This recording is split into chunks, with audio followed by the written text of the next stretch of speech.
So I did children's carnival in Trinidad. I did adult class in Nottingham Carnival. Children as well, but primarily the adults or students. Wow. So this is like a children's mass here in Waterspeed. Can I ask a question? Yeah. The white German looking stuff there, what's the material? What it is? A combination of compressed foam and paper.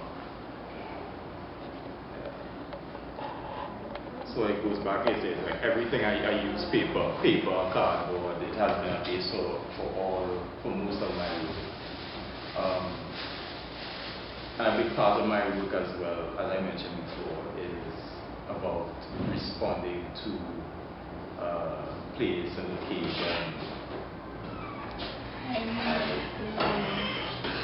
So this children's band in particular kind of focus on, the name of it was called Blueprint. I kind of basically focus on this idea of the destruction of architecture around Port of Spain. There was this big boom in Trinidad, construction boom at the time in Port of Spain. And in the process of that construction, they were tearing down a lot of buildings that had a lot of historical significance. So this band kind of responded to that. I'll do some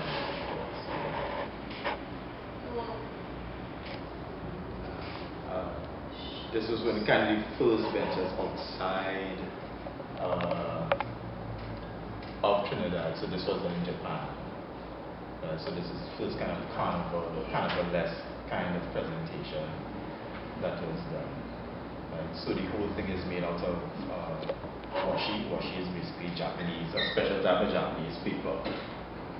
So the size is 3 meters. That's not that big. 3 meters.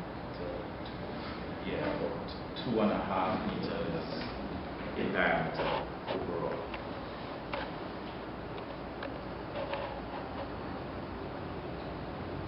So performance and intervention. I mean, after many years of working in carnival, I always wanted to be an artist. I never really considered, I mean, even though I was doing maths, there was still this question of, am I an artist or not? And this question of how does carnival fit into the broader scheme of things? Because we do this thing here, but at the same time, it still isn't recognized as, I guess, officially as art.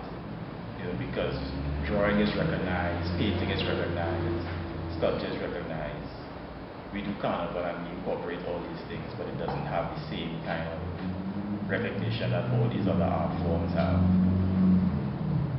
So that first kind of intervention into playing with the whole idea of carnival in other spaces started with this polite force piece which was done in Johannesburg. So the whole thing was satire, parodying. So basically I went out, me and some other artists went out, we got bulletproof jackets and police caps, and we had polite embroidered in it instead of police. And we went out around the city being polite to people basically. And in the process of doing that, learning a lot more about the city and about the people that live in it and how people respond to this idea of polite.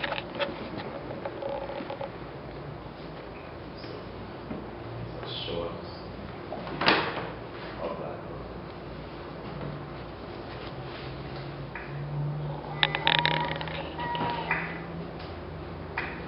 So for most of my projects, I usually work with a musician to create a song that's very unique for it. So this was a DJ that was based in Johannesburg that created a song for the project.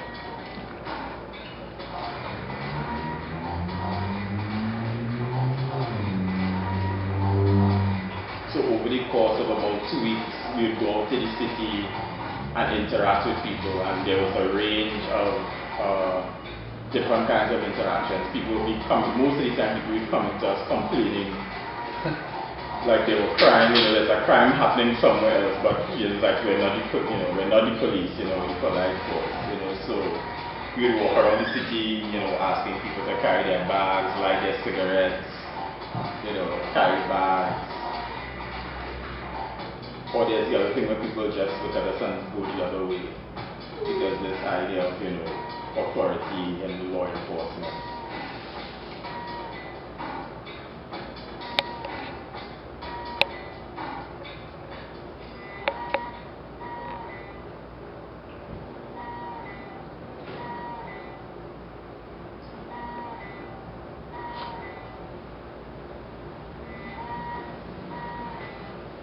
But the whole process of getting the project done as well was very interesting because we had to get permission from basically law enforcement to buy the bulletproof jackets, you know, to get it, you know, the police caps. Also in the streets, you know, musicians, but we have minstrels, but they call it Poon Carnival.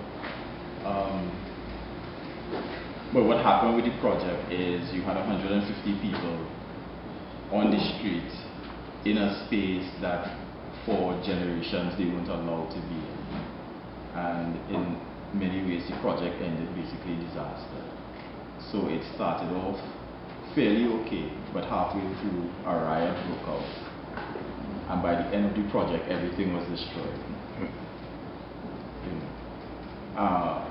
Successful or not became more of the debate around the project, because it brought up another issue about how people were able to, how these people were able to access space. And even up to this day, people still do not come into downtown Cape Town really for, I guess, personal, they come for work, but they don't come into the space to do anything else. You know, this space is still very much in many ways not restricted to them, but there's a history around the space and a dialogue around that space that continues to create a certain kind of thinking around it. So the whole project was done out of paper and cardboard, basically.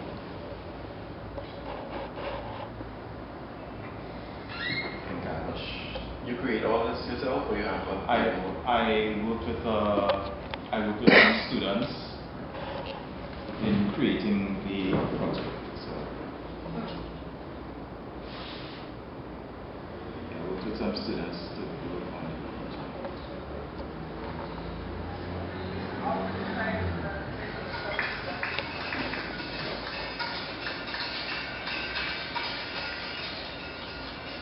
And in working on the sound, I worked with a group of musicians who work with traditional voice and instruments, who are the native people of South Africa.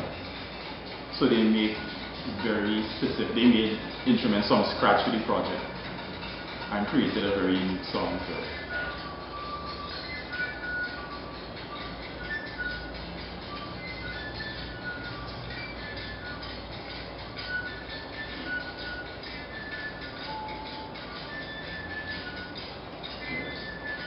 So halfway through the project, people started fighting.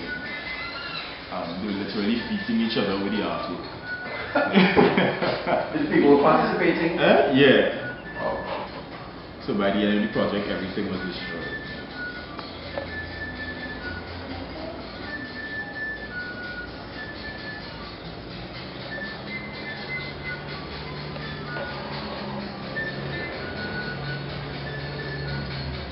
But for a lot of them, it was the first time to be in that public space, doing anything like that. And also, I think for people in general, like one of the first things that happened when we assembled was police arrived. So the police arrived and they were at the back of the procession with the expectation that something bad is going to happen. Because the other idea is whenever people of color congregated in spaces, nothing good usually happens. And I think there's this mindset along with people, you grow thinking a certain way. So there's this idea that they have to behave in a particular, they also have to behave in a particular way.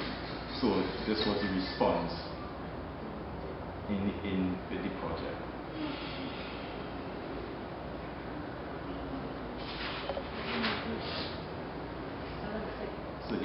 basically the working sketches and maquettes for the project.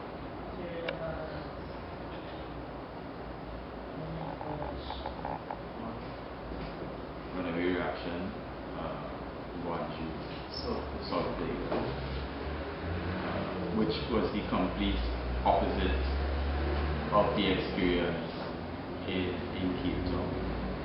So here you have a situation where everything is super organized, highly disciplined group of individuals, but again lost in translation. The day of the project, there were no people to wear the costumes, but because of South Korea's, I guess it was under military rule for a very long time, and still is in many ways.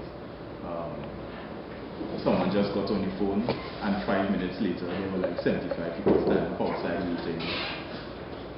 Is this like food sketch, right? What was that? Is this like something like food sketch, right? No, it isn't.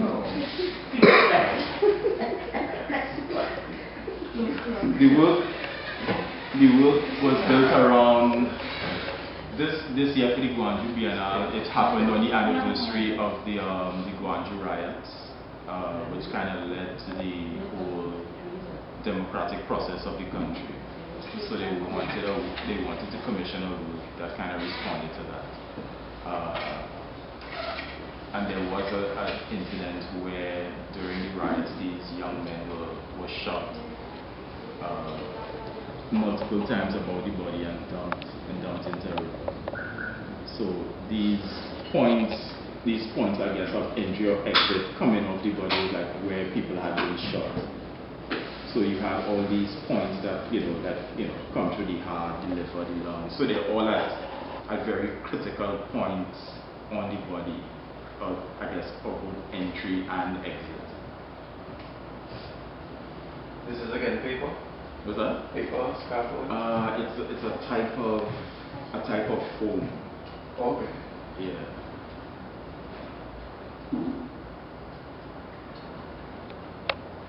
Is that hand cut? Yeah, everything done by hand. Okay.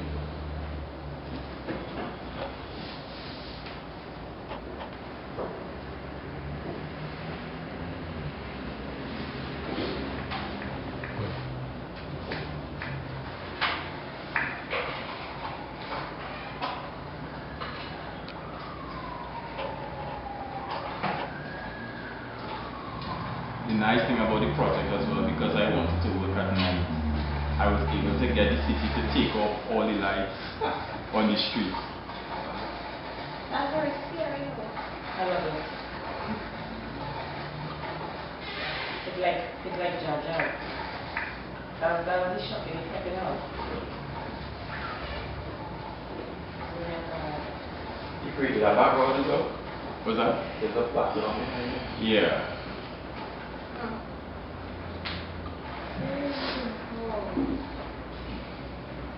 Yeah, so I was walking around with a projector. I was walking around with a projector, projecting on film for about an hour and a half.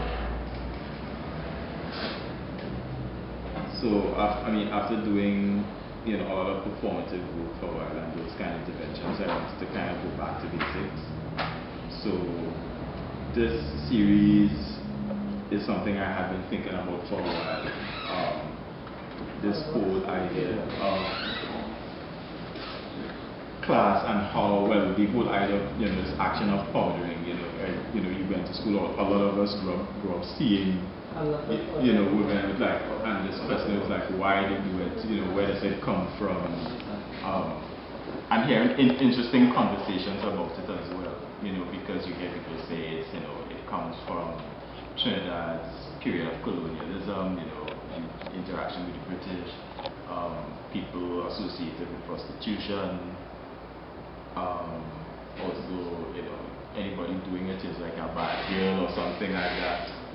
And in the carnival tradition, I wanted to take this thing that is looked at as negative and turn it on itself, so it becomes more than just somebody with not just a powder net, but it kind of empowers the person, but as well commenting on how they perceive themselves or others in society. It's a way for them to show off their aspirations, comment on what's going on, but also talking about this idea of, I guess, consumerism, education, sexuality.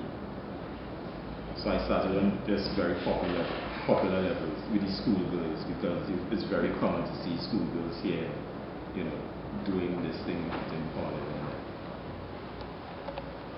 And this extended into other projects. So I kind of see it as an ongoing series of work, but at the same time, in a way, I'm trying to build like this catalog of characters that are creating this new kind of, that live within this space,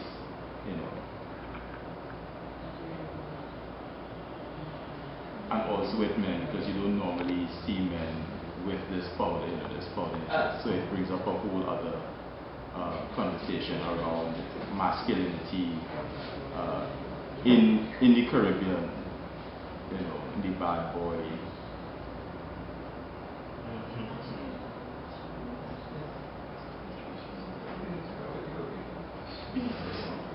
So that was part of a larger installation. Basically recreating, the images are not that great, but the space you see on the right, well, on the left and the right, is this projection below of the young woman putting on the powder in the space. And what happens is, once you enter that space, as you walk in, it becomes narrower and narrower. And when you reach right down to the end, there's a fog machine that goes off that kind of simulates the powder coming out at you.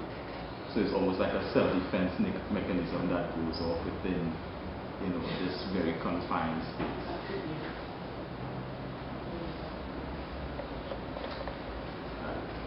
The fantasy, this is a collaborative project. Well, all the projects are collaborative.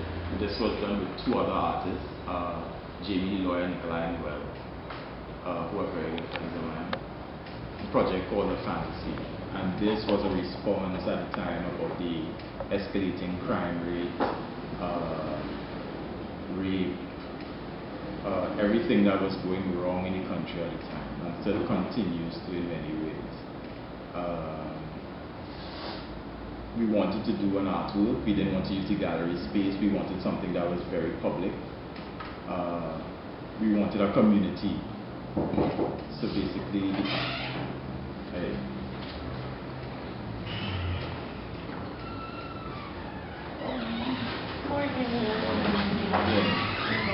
we wanted a community.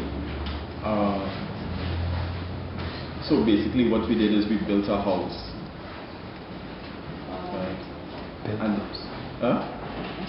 We built a house. This happened in Belmont, like right around the corner from where Granite stands. We built a house. And this happened around Carnival time.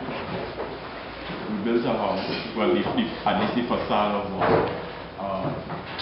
So we had, the fretwork, the picket fence, the windows with, all the pretty drapes and everything, the garden. But what was interesting what was nice about the project as well, in terms of community, we needed both electricity and water for the project. So one neighbor provided us with water. One on the other side provided us with electricity. So we had basically a self-sustaining structure by the end of the project. So from the outside you have this facade that looks very, beautiful and ornate, but when you go inside, it was the complete opposite. So you go inside and there's, the bathtub, blood in the bathtub, the body bags, projection of dead bodies, body bags, all over, things with blood all over the floor. And you had people coming out. It's like once the word spread that this thing was happening in the space, people were just coming out, just coming into the house. So inside is completely dark. So as you enter there, if you might see like something hanging from the door, you'll be given a UV light. So you go in and it's like basically like a crime scene. So you walk around, there are drawings on the wall as well that you have to scan with your UV light.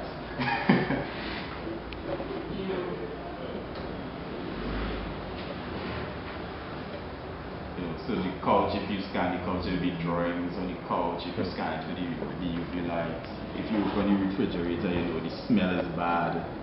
Like something has been rotting in there for a while.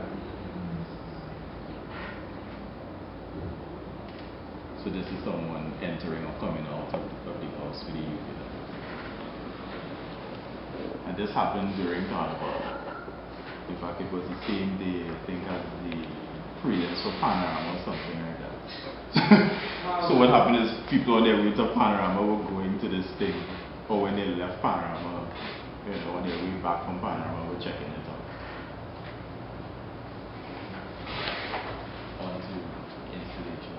So Symbiosis was a project done in Kingston, Jamaica, that kind of looked at this idea of territory. So I usually work a lot with this image of the hummingbird. That has this very dual idea or notion about it. It may be very beautiful, very exotic, but at the same time, the bird itself is very aggressive, very territorial. So this whole environment was created from abstract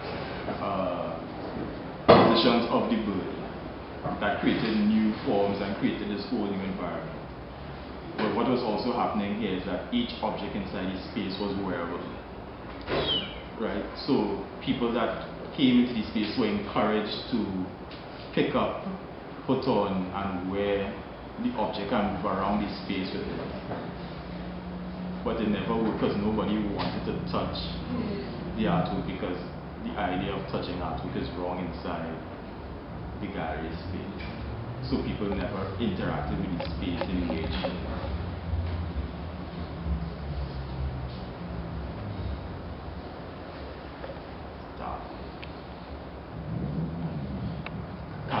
This was done 3 years ago. The first time I traveled to Japan in 2005, I maintained a relationship with the people in our community. And when the tsunami happened, they asked me to do almost like a commemoration of the people whose lives were lost in the tsunami. So the project was basically a collaboration with people from the city of Fukushima, where you have the reactor problem as well as the tsunami.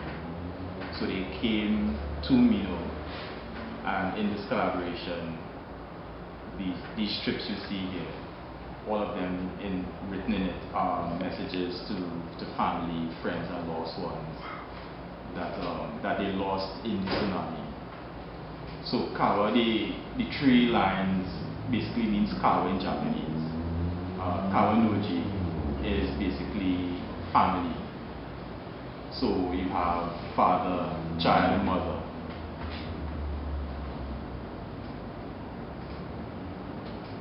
So the project was supposed to happen it was supposed to be up for about 2 weeks, but then it ended up staying up for almost a year after.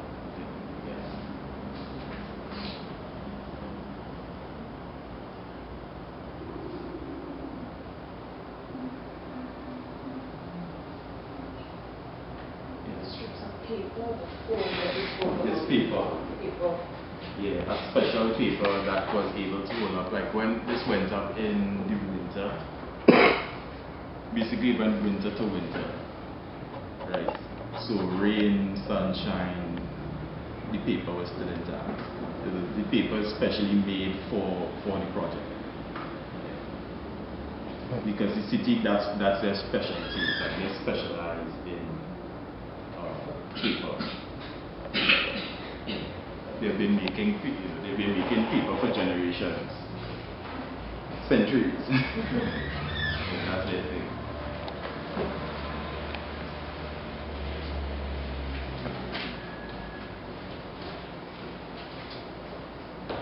Yeah, what what was nice is sometimes if you pass that night, you'll just see people just kind of sitting around.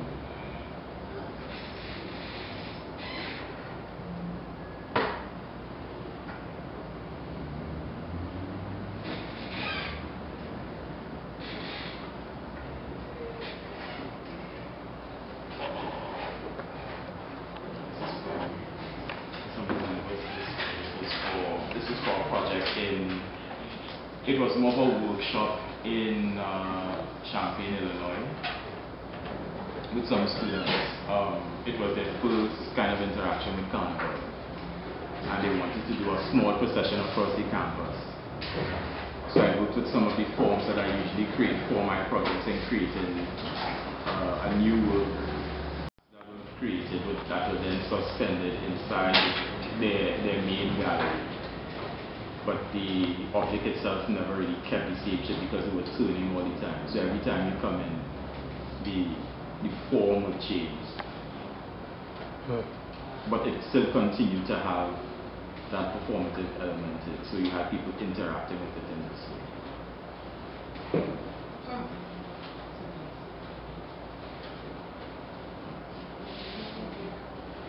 So Song of the Sun. This was the last project in Japan. They first wanted something that responded to the Fukushima reactor and earthquake situation in the beginning. But then the project became more of a response to my now living in this new space, new location. It was my first processional project there. You know, so a lot of the original designs and I guess the markets you see here never really came to realization for several reasons. Because of cultural differences. A lot of the things I wanted to attempt on the street were restricted by combination of things, by laws, by the police, by traditions of the city. So I couldn't go beyond a certain height. I couldn't have people doing certain things on the streets. I couldn't have certain types of music. So a lot of those plans I had to just kind of throw out the window and start from scratch basically in creating the project. But what was nice about it is I had basically a camp set up in the middle of the city that allowed people to come in and help in the process of making the suites. I mean, when it first started, people were a bit, wary of like, what's this, this foreigner in this room just working. And it's open onto the street, door was never closed.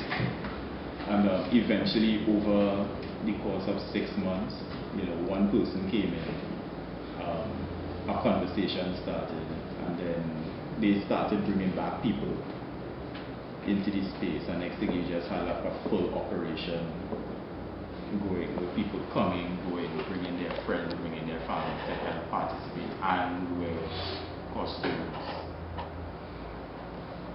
for the final presentation.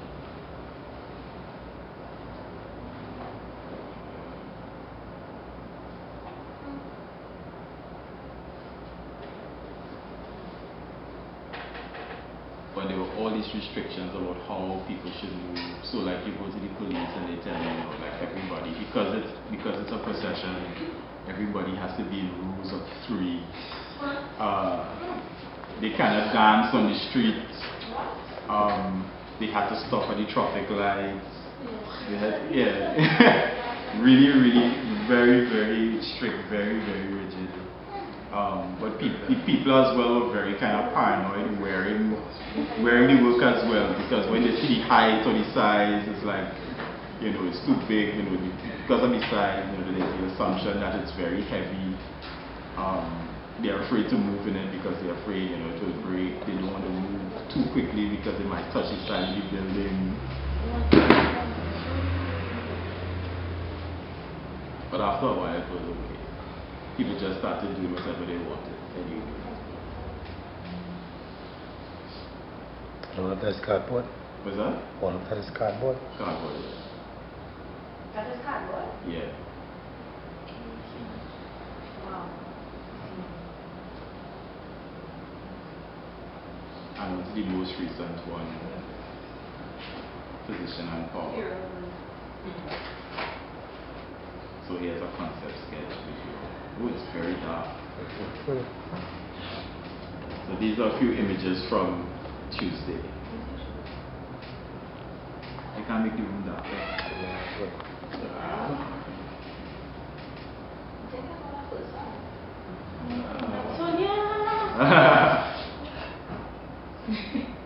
So despite all the craziness, during the last couple of days of making this happen, it turned out pretty well. Some of you, who were there may have been privy to some of the comments of people on the street, everything from the Illuminati Nigerian movie. Obia. What's that? Yeah, learn to know about my phone. Obia. Looks like a love.